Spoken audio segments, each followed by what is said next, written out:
Bismillahirrahmanirrahim. Alhamdulillahirabbil alamin. Wassalatu wassalamu ala asrofil anbiya'i wal mursalin.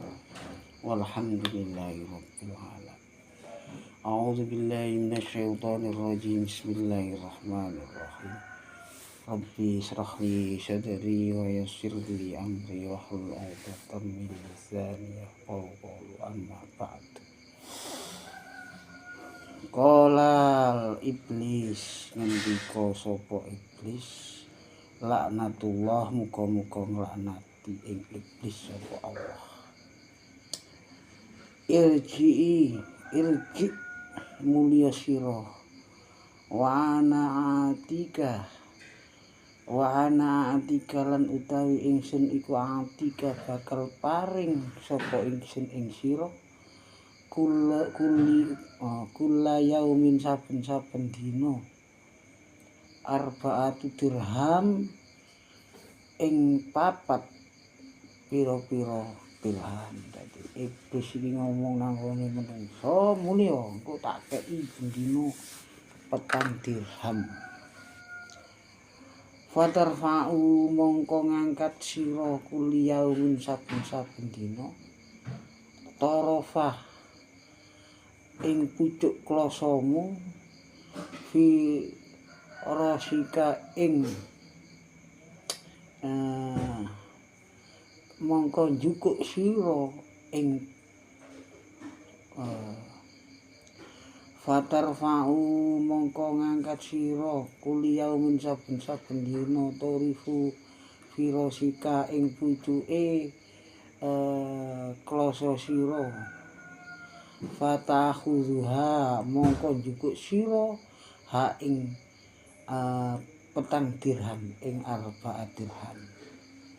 Jadi mari iblis ngomong ngono mau akhire bendina iku ngangkat pucuke klasa lalu ngono bakal ditemok ana nek nggone nisare klasa iku ana 4 dirham.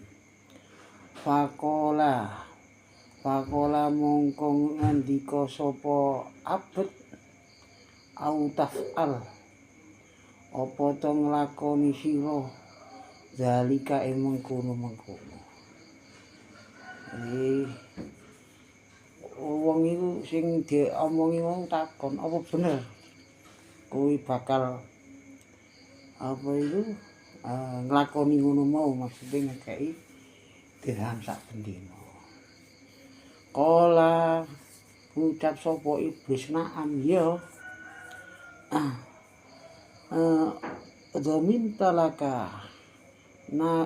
Dominta nanggung ingsun laka maring sira zalika ing mengkono-mengkono kulayaum saben-saben dina.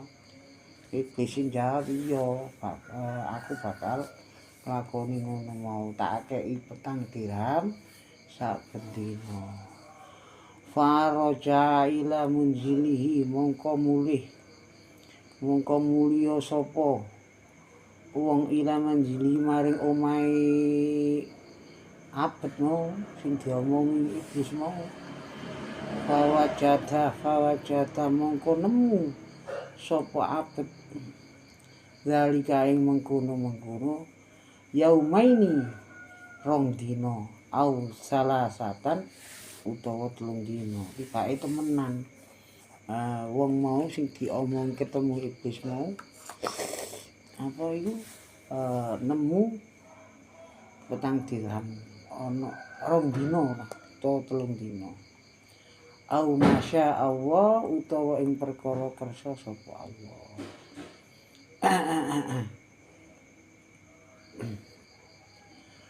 Falamma asbaha ba'da zalika mongko maring wektu esuk ba'da zalika falamma asbaha mongko wektu esuk sapa wong ba'da zalika sausi mengkono-mengkono iku falamma mongko asbaha maring wektu isuk sapa wong ba'da zalika mengkono-mengkono maka setiap mlebu isuk ana ing isuk iku nemu apa sing diomongi iblis iku nyata. Rafa firasihi ngangkat sapa wong ing pucuke klasane falamayaro mongko ora weruh mongko ora nemu sayan sing suci-suci. Dheweke ngangkat pucuke klasae tapi gak nemu. Intine kejadian iku terjadi mek 2 dina utawa 3 dina. Lam makata yauma akhara nuli meneng summa makata njur meneng sapa wong yauma akhara ing dalem dina liyane. Jadi setelah 3 hari 3 dina iku mau tibake ngangkat klasane mau gak nemu apa-apa. Wong iku mau ngenteni dhek meni-meni iku ana ngono ku mau maneh. Falamma ra'a mongko muring-muring anahu falamma ra'a mongko weruh sapa wong anahu ing yen to sak temene iku layaji dirhamin sak temene kelakuan iku layajidu ora nemu sapa wong layajidu ora nemu sapa man adirham ing pira-pira dirham. Tetapi wis diarep-arep ngono iku mau ternyata tetep ora ana apa iku dirham iku mau. Akhadzal fa'sa akhadza njupuk sapa wong al-fa'sa ing kapak waraki bal jamai lan numpak sapa man jamari ing kledhe. Barang wis gak jalan maneh gak nemu dirham maneh wong mau njukuk kapak lan numpak kledhene. Waswajahu nahwa sajaroti wasawajahu lan madhep sapa wong nahwa ing arah-arahe sajaroti wiwitan numpak iku ngadhep nanggone salah sijining wiwitan.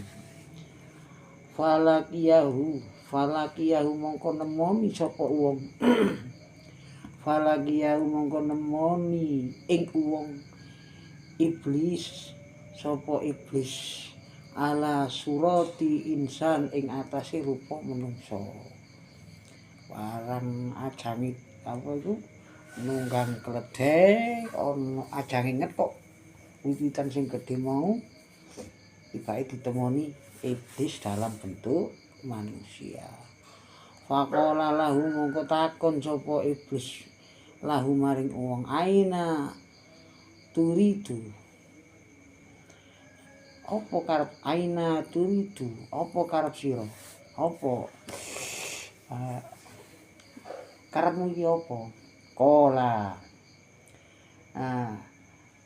ngucap sapa wong sajaratu ta'budu min dunillahi ta'ala sajaratu utawi wit-witan iku ta'budu kang den sembah min duni saliyane Allah taala uridu karep ingsun qad aha ing yen to ngethok koda karep ing ngethok ha ing uwit. Nah iki ditakon karepmu iku apa? Iblis takon iblis rupa menungso mutaga. Karepmu iki apa? Fako iku aku arep iki wit-witan iki disembah-sembah. Ora sak ndadekno wong-wong sirik. Disembah-sembah saliyane Allah Ta'ala. Faqala lahu iblis mongko ngucap sapa iblis la tatiu dalika ora kuat sira. Latati ora kuat sira dalika ing mengkono-mengkono tekse dalika iku mau ngetok iku. Gak kuat ngene ngetok. Ama awalu marotin utawi ing dalem kawitan ambalan fakana khurujuka moko ana apa metune sira iku ghadzaban lillahi ta'ala iku metune sira iku krana bendune Allah Ta'ala. Jadi pertama-tama kawitan iku kon bilani apa kon gak kuat. Jadi soal kawitan iku kon niate bilani Allah Ta'ala.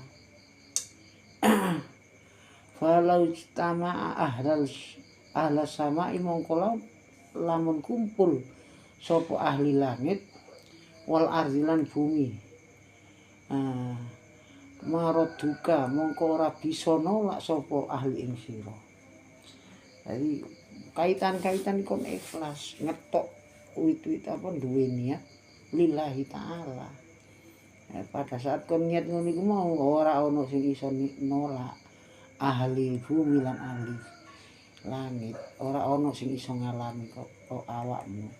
Wa amal an lan utawi ing dalem saiki wa amal an lan utawi ing dalem saiki fa innama mongko sak temene khurujuka metune sira iku linafsika krana awakmu dhewe tetapi saiki kon wis gak ikhlas maneh iki awakmu berbuat kene iki mau ngetok iki mau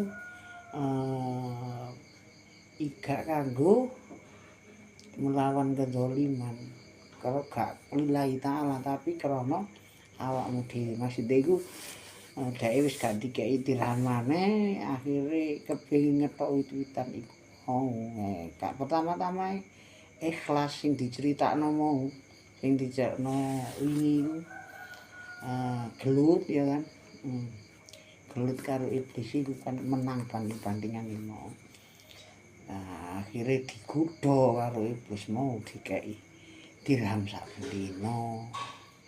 Tibake barang dirhame mau macet mongko mak iblis apa wong iku mau balik nang pikiran iku arep ngetok ya kan terus dicegat barek iblis iki mau wis diomongi kon gak kira iso ngetok soalnya ben kon niku ikhlas krana Allah Ta'ala ya gelut wae iblis sing diceritakno iki tetapi saiki ngetok mulai dirhame macet maksud iku. Wa amal analan utawi ing dalem saiki iku fa innama mongko sak temene khurujuka metune sira iku lan linafsika krana awak sira dhewe. Haisulam tajid ing dalem sekirane ora nemu sapa sira adirhamun ing pira-pira dirham. Jadi ngetok iku mergo muring-muring gara-gara dirhame wis gak metu maneh. Makane diomongi iblis ngono ku mau. Falain mongko falain mongko yen maju falain takodam tu alina dukonaan unu koka mongko demilen yen maju sira dina takuna yakti bakal ngremuk sapa ingsun angkoka ing gulu sira. Maju temenan ketok temen tak remek awakmu. Faraja ila baitihi mongko mulih sapa wong maring omahe wataraka sajaroti lan ninggal wong mau wiwitane akhire wong mau mire diodeni iblis kumau. Qala al-faqih ngendika sapa al-faqih falladzina ya'mu mongko utawi wong kang walladzina mongko utawi wong ya'muru kang perintah sapa wong bil ma'ruf kelawan bagus yuhtaju iku butuh sapa wong ila khamsi asyain marang pira-pira 5 perkara. Jadi untuk amal ma'ruf nahi mungkar itu membutuhkan 5 perkara. Awaluhu utawi kang kawitan iku al ilmi, butuh ilmu. Li'anna jahila krana sak temene wong bodho iku la yuhsinu ora bener al amru perintahe bil ma'ruf kelawan perintah bagus wan naha anil mungkar lan nyegah saking kemungkaran. Jadi sing dibutuhno untuk amal ma'ruf nahi mungkar iku ana 5. Nomor 1 ilmu. Karena wong bodho iku ditakutkan untuk salah perintah. Perintah bener apa iku dikira salah, perintah salah dikira bener. Mongko iku perlu ilmu. Asani utawi kang kaping 7 ayak situ ing yen to nejo bihi sapa wong wajhillah kelawan ridhane Allah taala wa i'zazatin lan ngeluhurake agama. Jadi sing nomor 2 yaiku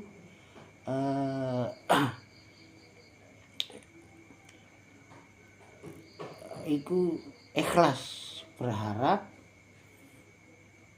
mergo apa iku mau lillahi ta'ala. As-salis wallahu a'lam bishawab.